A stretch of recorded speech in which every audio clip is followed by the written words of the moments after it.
Ambassador Krell's translator implant buzzed with confusion as he read the transmission from Earth. After 3 cycles of tense negotiations, humanity had finally agreed to send a peace offering to the Deathworld Alliance headquarters on Station Meridian 7. A living gift, the message stated simply. Handle with standard precautions. Krell's 4 eyes blinked in sequence. Standard precautions. He'd dealt with humans long enough to know that phrase meant absolutely nothing when it came to their homeworld. Earth was classified as a Class 12 Deathworld, only 3 ranks below uninhabitable hell. The fact that humans had evolved there at all was considered a statistical impossibility by most xenobiologists. The cargo ship arrived on schedule, piloted by a grinning human named Marcus Webb. He wore the casual expression that all humans seem to carry, as if they weren't constantly seconds away from death on their nightmare planet. Special delivery. Marcus announced cheerfully, guiding a small containment unit through the airlock. The container was roughly a meter cubed, made of transparent aluminum, with breathing holes dotted across the top. Krell's head tentacles curled with apprehension. What is it? A cat. Marcus beamed. Her name's Mittens. 12 weeks old, perfectly healthy, and she's already been checked by our veterinarian. We thought she'd make a great station mascot. Through the transparent material, Krell could see a small, furry creature with enormous eyes staring back at him. It opened its mouth, revealing tiny fangs, and made a sound. Meow. The high-pitched noise sent every alien within earshot scrambling for cover. Security alarms triggered automatically. Krell's translator implant short-circuited trying to process the acoustic weapon that had just been deployed. That's just her saying hello, Marcus explained, seemingly oblivious to the panic spreading through the station. She's really friendly once you get to know her. The creature, Mittens, pressed its face against the container, continuing to produce the ear-splitting sound at irregular intervals. Each cry sent fresh waves of terror through the assembled aliens. Krell's voice shook. That's a predator from Earth. Well, technically yes, Marcus admitted. But she's domesticated. Humans have lived with cats for thousands of years. They're perfectly safe. Meow. 3 Valerian guards fainted simultaneously. Why, Krell whispered, his translator finally rebooting, why does it make that noise? Marcus shrugged. Sometimes they're hungry. Sometimes they want attention. Sometimes they just feel like screaming. That's cats for you. As if to demonstrate, Mittens pressed her tiny paws against the container and unleashed another soul-piercing wail. Somewhere in the distance, someone activated the station's emergency evacuation protocols. Marcus looked around at the chaos, genuinely confused.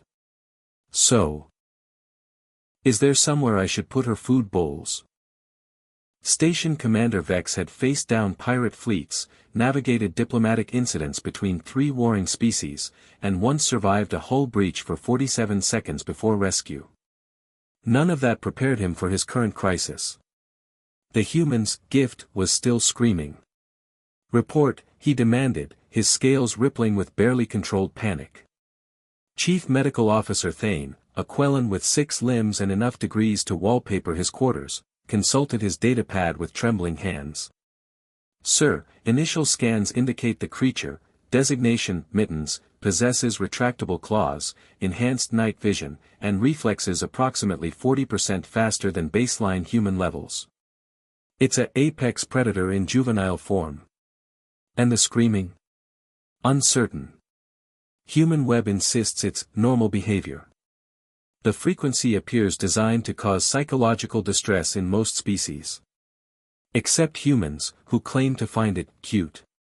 Vex's mandibles clicked in distress. This was exactly why Earth was quarantined from most civilized space.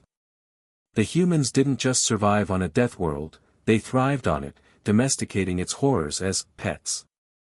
The viewing screen showed the creature's temporary containment area. Mittens sat in the middle of the transparent enclosure, licking one paw with supreme indifference to the armed guards maintaining a 15-meter perimeter. Meow. The sound reverberated through the station speakers. 2 more guards requested sick leave. Marcus Webb appeared on screen, waving cheerfully. Commander Vex. Great news, Mittens is ready for her introduction to the crew. I've got her carrier right here. Absolutely not, Vex said firmly. That creature remains in containment until we've completed full psychological warfare assessments. Marcus's face fell. Sir, with respect, she's just a kitten.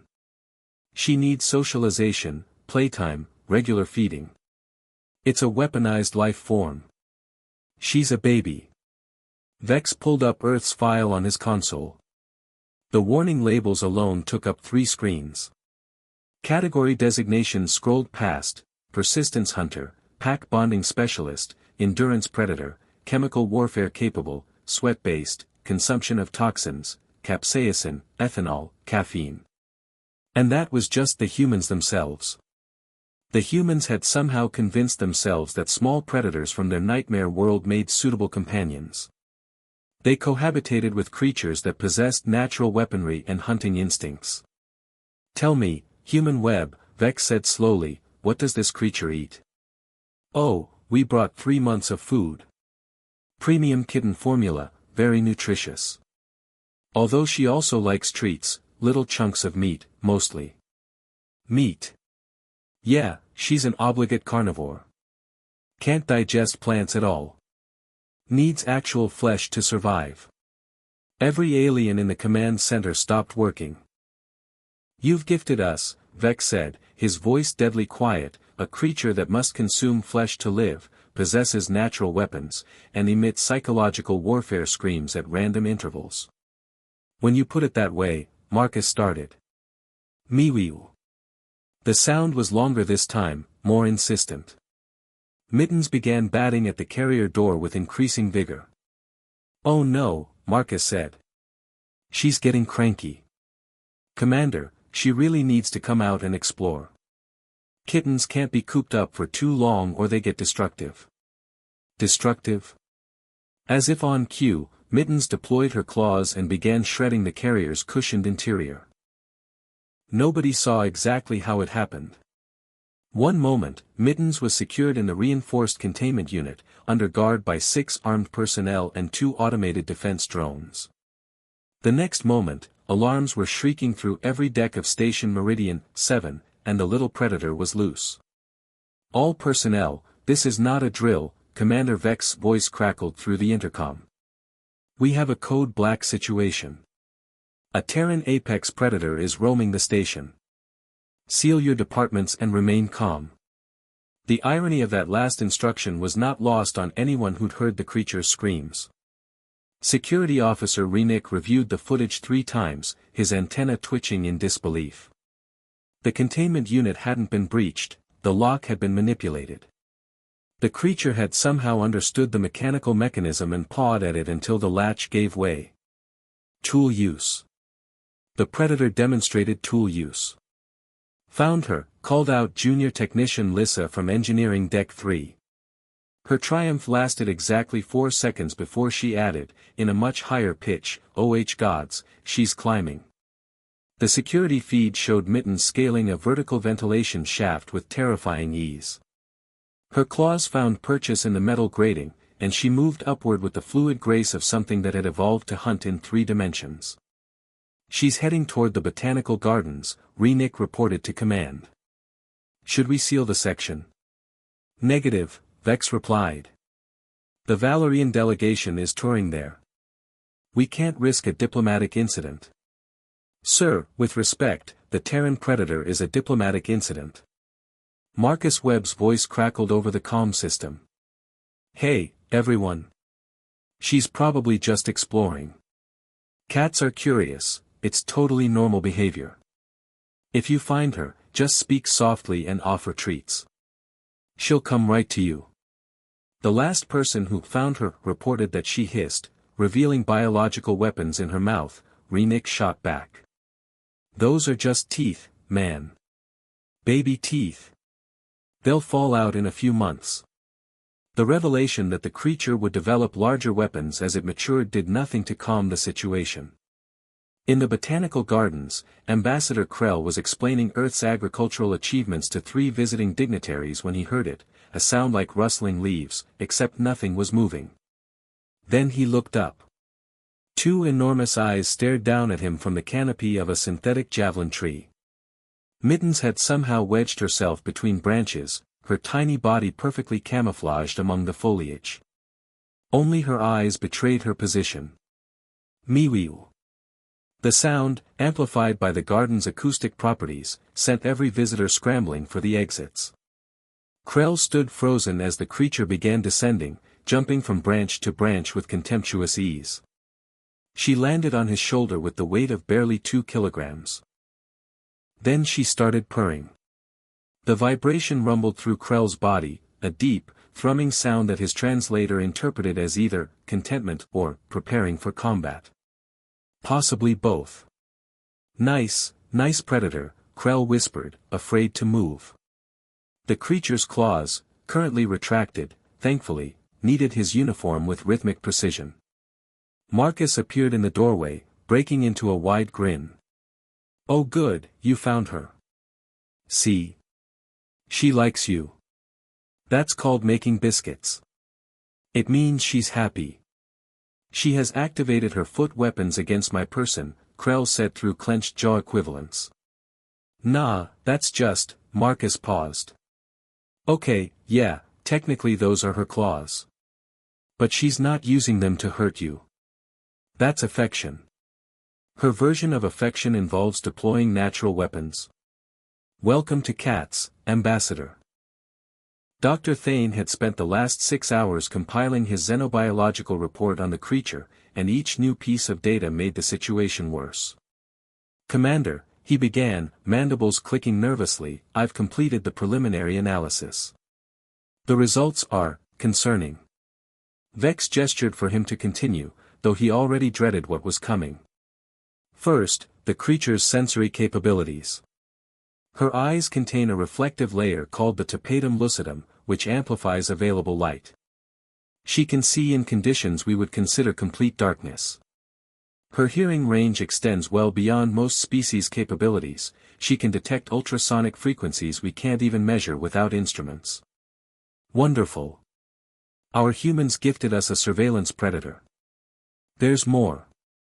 Thane pulled up a holographic display. Her whiskers, those hair-like protrusions on her face, are actually highly sensitive tactile organs. She can detect air currents, spatial dimensions, and movement in complete darkness using them alone. She's essentially equipped with built-in proximity sensors. Vex watched the security feed where Mittens was currently terrorizing Deck 7 by simply existing in the corridor. Personnel scrambled to avoid her as she padded along, occasionally stopping to sniff interesting objects. And the claws? Retractable keratin sheaths, razor-sharp. They regrow continuously. She can deploy them in microseconds. Thane hesitated. Sir, I also tested her reflexes using standard stimulus response protocols. She's faster than our combat drones. Faster than, how is that possible? Evolutionary pressure. Earth is a death world. Everything there either evolved to kill or evolved to avoid being killed. Usually both. Thane's screen shifted to show Earth's atmospheric composition. The high oxygen content, the intense gravity, the UV radiation exposure, all of it contributed to creating creatures with enhanced physical capabilities. Mewiu. Mittens' cry echoed through the comm system. Thane flinched. I've also analyzed the acoustic weapon, her vocalizations. The frequency is specifically tuned to trigger stress responses in most mammalian-adjacent species. It's almost perfectly designed to get attention. Weaponized crying, Vex muttered. Of course. Actually, sir, that's exactly what it is.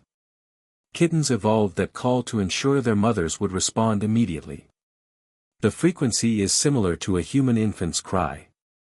It's a survival mechanism. So we're dealing with an apex predator that evolved to manipulate human emotional responses? Essentially, yes. Marcus Webb chose that moment to enter the command center, mittens draped across his shoulders like some kind of furry scarf. The security guards tensed immediately, hands moving to their weapons. "Relax, guys," Marcus said cheerfully. "See? She's totally calm when she's being held. She just wants attention." "Human web," Vex said carefully, "Dr. Thane has just finished explaining that your gift is a highly evolved predator with enhanced sensory capabilities, natural weapons, and vocalizations designed to manipulate emotional responses." "Yeah, that's cats." Marcus scratched behind Mittens' ears, eliciting a purr that rumbled through the room. "But they're also soft, affectionate, and great for morale. Trust me, Commander. Give her a week, and everyone will love her. She's been loose on my station for 6 hours and we've already had 17 medical incidents." "Medical incidents?" "Panic attacks," Vex clarified. "Stress-induced cardiovascular events. 3 cases of species-specific anxiety responses. 1 Quellen literally shed his exoskeleton prematurely." Marcus winced. "Okay, that's unfortunate. But it's really just an adjustment period. Humans lived in caves with these guys for thousands of years. If we can coexist, so can everyone else." Mittens chose that moment to yawn, revealing her impressive dental array. Every alien in the room took an involuntary step backward. "Those are baby teeth," Marcus assured them. "They're serrated," Thane whispered. By day 3, something strange started happening. It began in engineering, where Chief Torval had been working a double shift repairing the atmospheric processors. Exhausted and frustrated, he'd barely noticed when Mittens had somehow infiltrated his workspace. The creature had simply curled up in a corner of his workstation, watching him with those enormous eyes. Then she'd started purring. The sound was oddly soothing. Rhythmic. Torval found his stress levels decreasing as he worked. When he'd finally finished the repairs, Mittens had stretched, rubbed against his leg, and wandered off. Torval mentioned it to no one. He had a reputation to maintain. But others noticed similar encounters. Ensign Kira, suffering from homesickness, woke one night to find Mittens had somehow entered her quarters and was sleeping at the foot of her bed. The warmth, the gentle breathing, the occasional sleepy mrrp sound, it reminded her of companionship, of not being alone in the vast darkness of space. "I think," Ambassador Krell said slowly during a senior staff meeting, "that I may have misjudged the creature." Every head turned toward him. "Explain," Commander Vex demanded.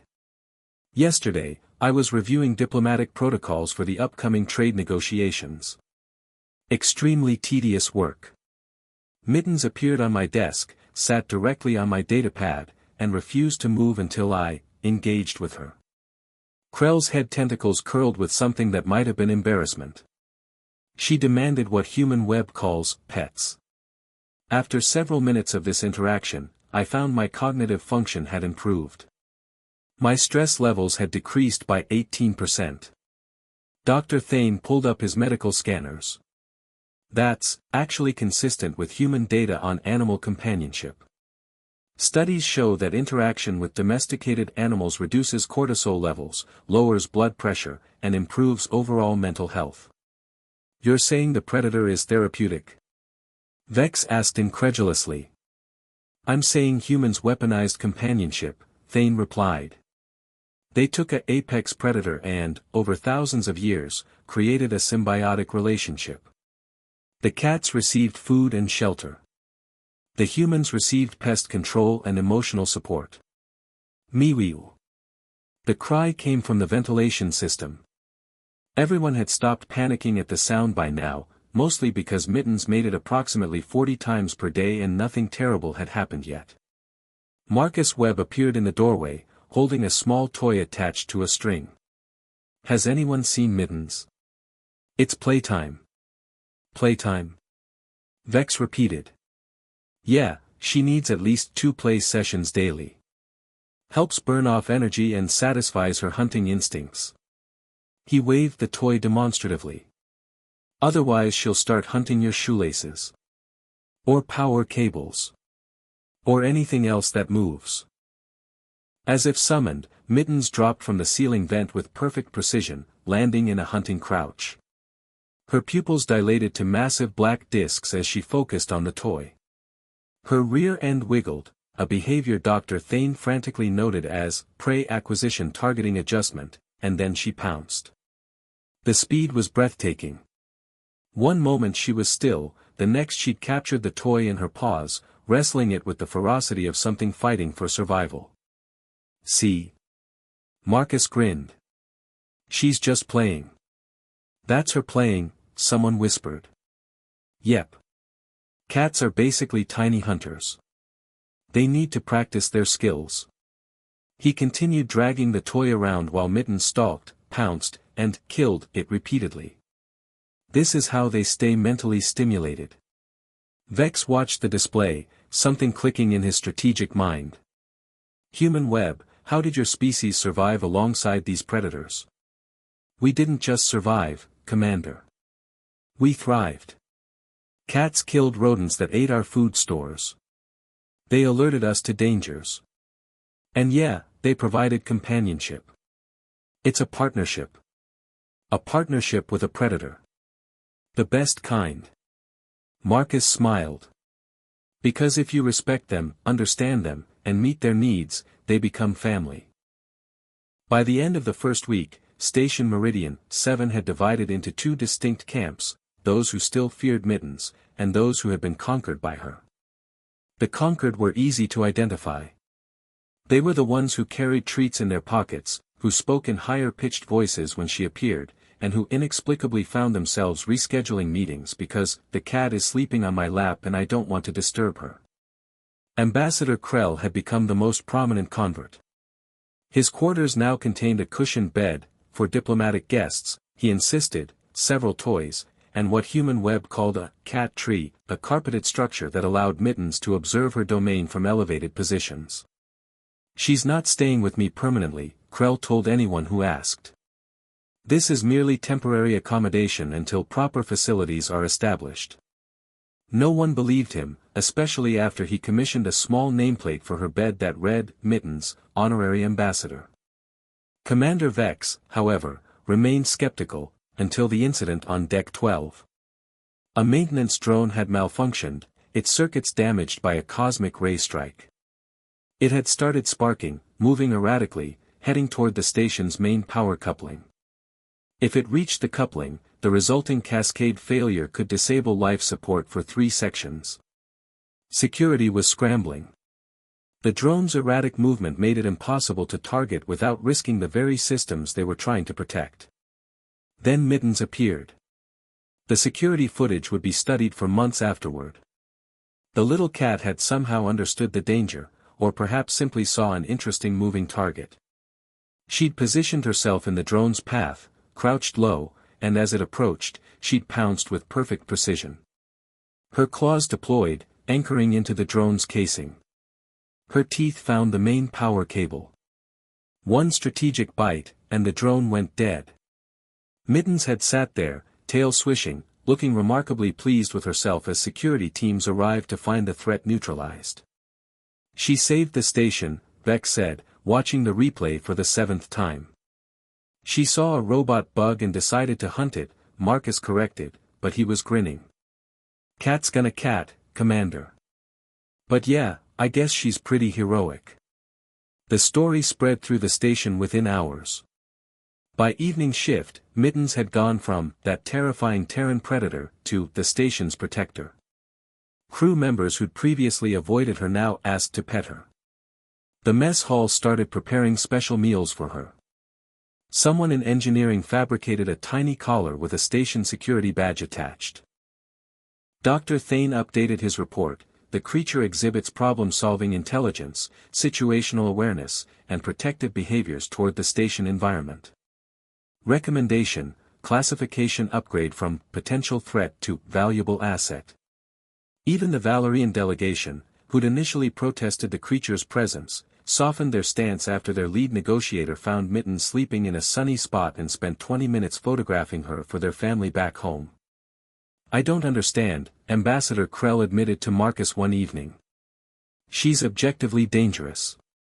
She possesses natural weapons, predatory instincts, and unpredictable behaviors. Yet I find myself attached to her. That's the magic of cats, Marcus replied. They're predators, yeah. But they're also companions. They choose to share their lives with us. Every purr, every head bump, every time they bring you a gift. He paused, noticing Krell's expression. Oh, has she not done that yet? Done what? Brought you a dead thing. It's how they show affection. They think you're a terrible hunter, so they try to feed you. Krell's head tentacles went rigid with horror. Don't worry, there aren't any rodents on the station for her to catch. Probably she'll just bring you her toys. Marcus reconsidered. Or possibly small pieces of station equipment. She's developed this thing for stealing data chips. Meow. The cry came from Krell's quarters. They rushed inside to find Mittens sitting proudly beside 3 styluses, 2 data chips, and someone's security badge, all arranged in a neat pile on Krell's desk. Gifts, Marcus confirmed. She loves you, buddy. 3 months later, the Galactic Council convened an emergency session. The topic, Earth's unconventional diplomatic strategy. Let me understand this correctly, Council Speaker Vren said, his voice dripping with disbelief. The humans sent a predator to Station Meridian 7 as a gift, and now 17 other stations are requesting their own. Ambassador Krell stood to address the council. Speaker, I must correct your terminology. Mittens is not merely a predator. She is a companion, a morale officer, and as of last week, an officially recognized member of our diplomatic corps. Murmurs rippled through the assembly. The creature has improved station efficiency by 32%, Krell continued. Medical reports show decreased stress levels across all species. Interpersonal conflicts have dropped by 40%. And most significantly, she has become a unifying presence. Species that have been historical rivals now gather in the station's common areas to, and I quote from Human Web. Watch the cat do cute stuff. Council Speaker Vren struggled for words. You're telling me that a Terran apex predator has become a diplomatic asset? We're telling you that humans understand something the rest of us forgot, Commander Vex said, standing beside Krell. Companionship transcends species. Yes, Mittens is a predator. Yes, she occasionally knocks things off tables for no reason. Yes, she screams at 0300 hours demanding food. But she's also shown us that coexistence with Earth is not only possible, it's beneficial. Marcus Webb, representing Earth's delegation, added his perspective. Council members, cats taught humans patience, understanding, and the value of relationships built on mutual respect rather than dominance. We didn't domesticate cats, we reached an agreement with them. They chose to live alongside us. And in doing so, they made us better. This is absurd, protested a Kelzorian representative. You're asking us to accept that humanity's path to alliance involves distributing predatory animals throughout civilized space. Not predatory animals, Krell corrected gently. Ambassadors. Teachers. Companions who remind us that even the most different species can find common ground. The vote was called. The resolution, shall the Galactic Council officially recognize Earth's interspecies companion program and approve the distribution of approved Terran domesticated species to interested stations? It passed by a significant margin. Within a year, 73 stations had received cats. Dogs followed shortly after, which caused a whole new series of diplomatic incidents. Why does it require walking? What do you mean it wants to lick me? Then came rabbits, guinea pigs, and a very controversial parrot. But it was Mittens who'd started it all. The little kitten who'd terrified an entire space station, only to win them over with purrs and headbutts and the occasional middle-of-the-night scream session. On Station Meridian 7, she'd grown into a sleek adult cat, ruling her domain with the casual authority of someone who knew exactly how beloved she was. Ambassador Krell's quarters had become her official residence, though she maintained visiting hours in engineering, medical, and the mess hall. MEEWWWW, she announced, entering the command center during a routine briefing. Every head turned. A dozen species smiled, or performed their cultural equivalent. "Hello, Ambassador Mittens," Commander Vex said formally. "Would you like to observe today's strategic planning session?" She jumped onto the conference table, circled twice, and settled directly on top of a tactical display, purring loudly. "Meeting adjourned," Vex declared. "The ambassador requires this space." No one argued. That was simply how things worked now. Humanity had sent the Deathworld Alliance a living gift, and the screaming hadn't stopped. But somewhere along the way, that scream had transformed from a sound of terror into something else entirely, a reminder that even in the vast darkness of space, small things could bring warmth, joy, and unity. And also knock your stylus off the desk at 3 in the morning. Because cat's gonna cat. The end.